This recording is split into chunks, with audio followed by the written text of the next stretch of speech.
जब कभी कोई इंसान अपनी सच्चाई के करीब जाता है तो जाहिर सी बात है उसे बहुत दर्द सहना पड़ता है। कहते हैं ना कि सच कड़वा होता है। आप सुन रहे हैं कहानी रत्नगर्भा और मैं काल हूं। मैं सुना रहा हूं आपको कहानी उस राजकुमार की जिसे पृथ्वी लोक में कभी प्रेम नहीं मिला, मगर एक दुनिया है जो उसकी अपनी दुनिया है, जहां उसे राजकुमार रुद्र नहीं बल्कि रुद्राक्ष के नाम से जाना जाता है। अब राजकुमार रुद्राक्ष खुद के बारे में जान समझ रहे हैं, तो चलिए चलते हैं आज के एपिसोड की ओर और समझते हैं उनकी जिंदगी में आगे क्या हुआ। आर्यमन के विशालकाय महल में काले बादलों का अंधकार और भी ज्यादा गहरा हो चुका था। ऐसा लग रहा था जैसे काले बादलों को किसी ने सियाह गाढ़े खून से रंग दिया हो। तुम जानते हो ना, आज उस श्राप को 1000 वर्ष पूरे हो चुके हैं। चैत्य, प्रलय आने वाला है। इस अंधकार में मिला ये लाल रंग देख रहे हो, ये संकेत है कि वो प्रलय जागने की कोशिश कर रहा है। आखिर आर्यमन कहां है? शाकाल ने कुछ क्रोध से पूछा। शाकाल का क्रोध देख चैत्य ने कहा, शांत हो जाओ शाकाल, इतना क्रोध तुम्हें शोभा नहीं देता। शांत हो जाऊं? कैसे शांत हो जाऊं? तुम जानते हो ना अद्वितीय लोक कितने बड़े संकट में है, और आर्यमन वो इस तरह कैसे गायब हो सकता है? वो गायब नहीं हुआ है शाकाल, वो अद्वितीय लोक के भविष्य से मिलने गया है। वो जो एकमात्र इस प्रलय को नष्ट करने की क्षमता रखता है, इस अद्वितीय लोक का राजकुमार। रक्षक, क्या आर्यमन ने उसे ढूंढ लिया है? वो कहां है? कैसा है? किस ब्रह्मांड में है? कौन से लोक की कौन सी दिशा में है? क्या आर्यमन उसे यहां लाने वाला है? बोलो। अभी इतना उत्साहित होना उचित नहीं है शाकाल, शांत हो जाओ। मैं भी नहीं जानता कि वो कहां है और आर्यमन उसे अपने साथ लाने वाला है या नहीं।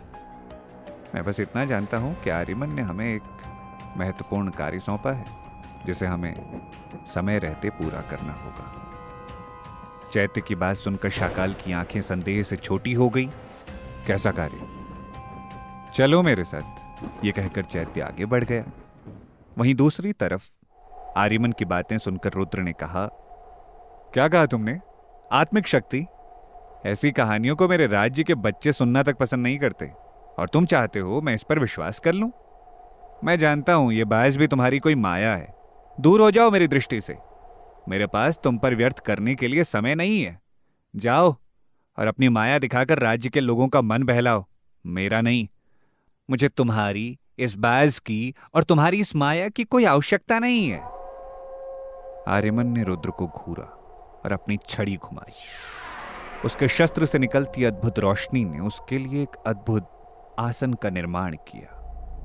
आर्यमन रुद्र को घूरते हुए उस आसन में बैठ गया। क्या करने का प्रयास कर रहे हो तुम?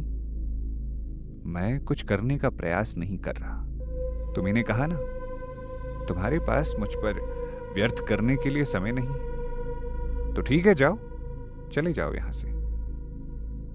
तो अंत में तुमने अपना खेल खत्म करने का निर्णय ले लिया है। ठीक है, यह भी उचित है।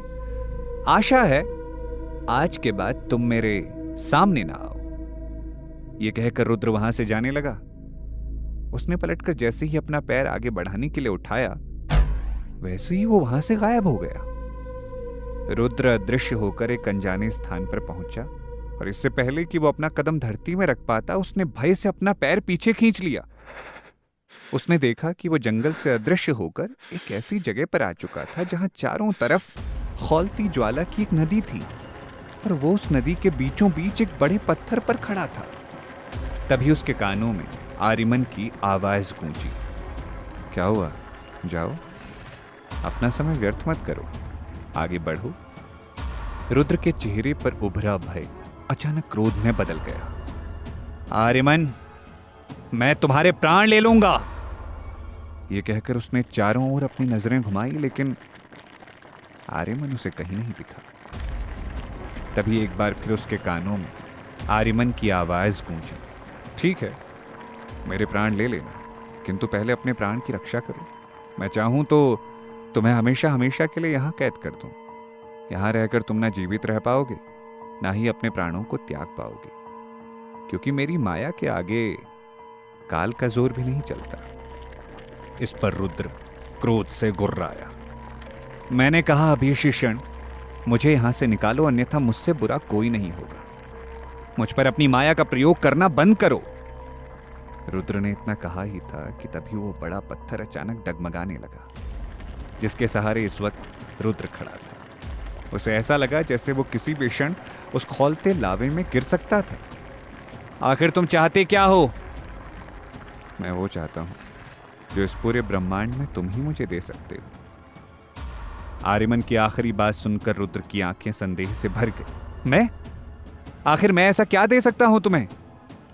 मेरे पास तुम्हें देने के लिए कुछ नहीं है।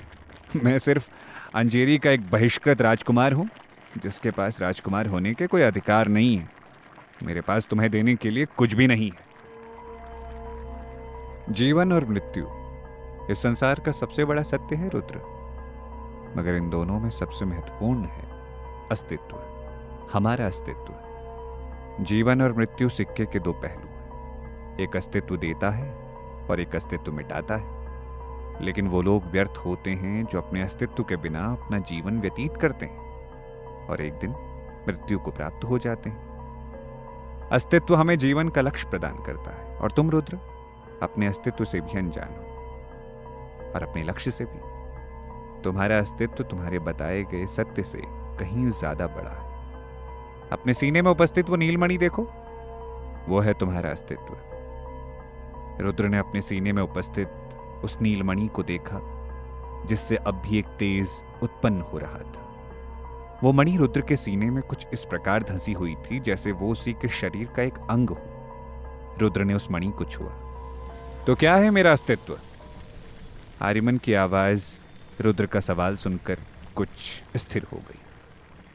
क्या सच में तुम अपने अस्तित्व से मिलना चाहते हो? हाँ, मैं अपने अस्तित्व से मिलना चाहता हूं, खुद को पहचानना चाहता हूं। अपने जीवन के 22 वर्ष मैंने इस राज्य के बहिष्कृत राजकुमार की तरह बिताए हैं। मेरे लिए मेरे जीवन का सिर्फ यही अर्थ था।